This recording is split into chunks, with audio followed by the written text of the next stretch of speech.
ಚರ್ಚೆ ಮಾಡಿ.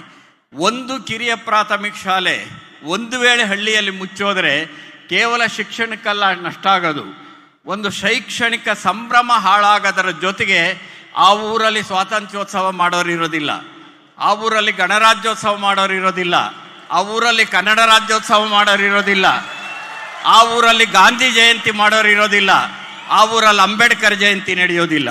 ಅಂದರೆ ಒಂದು ಶಾಲೆ ಒಂದು ಹಳ್ಳಿಯಲ್ಲಿ ಇರುತ್ತೆ ಅನ್ನೋದ್ರ ಅರ್ಥ ಏನಂದರೆ ಅಲ್ಲಿ ಶಿಕ್ಷಣದ ಸಂಭ್ರಮವೂ ಇರುತ್ತೆ, ರಾಷ್ಟ್ರೀಯ ಹಬ್ಬಗಳ ಸಂಭ್ರಮವೂ ಸಹ ಇರುತ್ತೆ. ಈ ಮುಖಾಂತರವಾಗಿ ಶಿಕ್ಷಣದ ವಾತಾವರಣವೇ ಬದಲಾಗ್ತಾ ಇರುತ್ತೆ.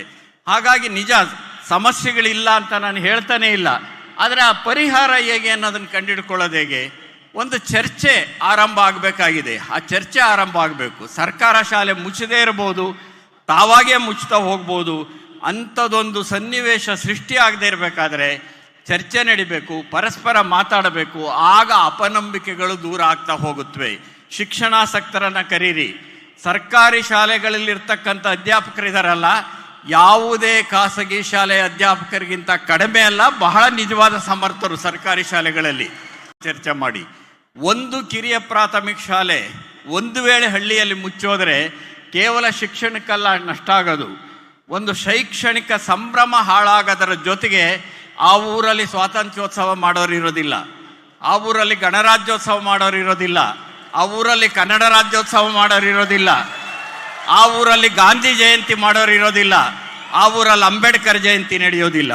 ಅಂದರೆ ಒಂದು ಶಾಲೆ ಒಂದು ಹಳ್ಳಿಯಲ್ಲಿ ಇರುತ್ತೆ ಅನ್ನೋದ್ರ ಅರ್ಥ ಏನಂದರೆ ಅಲ್ಲಿ ಶಿಕ್ಷಣದ ಸಂಭ್ರಮವೂ ಇರುತ್ತೆ, ರಾಷ್ಟ್ರೀಯ ಹಬ್ಬಗಳ ಸಂಭ್ರಮವೂ ಸಹ ಇರುತ್ತೆ. ಈ ಮುಖಾಂತರವಾಗಿ ಶಿಕ್ಷಣದ ವಾತಾವರಣವೇ ಬದಲಾಗ್ತಾ ಇರುತ್ತೆ.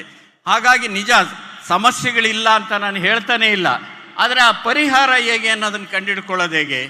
ಒಂದು ಚರ್ಚೆ ಆರಂಭ ಆಗಬೇಕಾಗಿದೆ. ಆ ಚರ್ಚೆ ಆರಂಭ ಆಗಬೇಕು. ಸರ್ಕಾರ ಶಾಲೆ ಮುಚ್ಚದೇ ಇರ್ಬೋದು, ತಾವಾಗೇ ಮುಚ್ತಾ ಹೋಗ್ಬೋದು.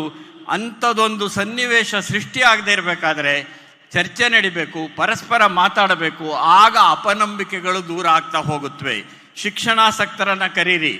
ಸರ್ಕಾರಿ ಶಾಲೆಗಳಲ್ಲಿರ್ತಕ್ಕಂಥ ಅಧ್ಯಾಪಕರಿದಾರಲ್ಲ, ಯಾವುದೇ ಖಾಸಗಿ ಶಾಲೆಯ ಅಧ್ಯಾಪಕರಿಗಿಂತ ಕಡಿಮೆ ಅಲ್ಲ, ಬಹಳ ನಿಜವಾದ ಸಮರ್ಥರು ಸರ್ಕಾರಿ ಶಾಲೆಗಳಲ್ಲಿ.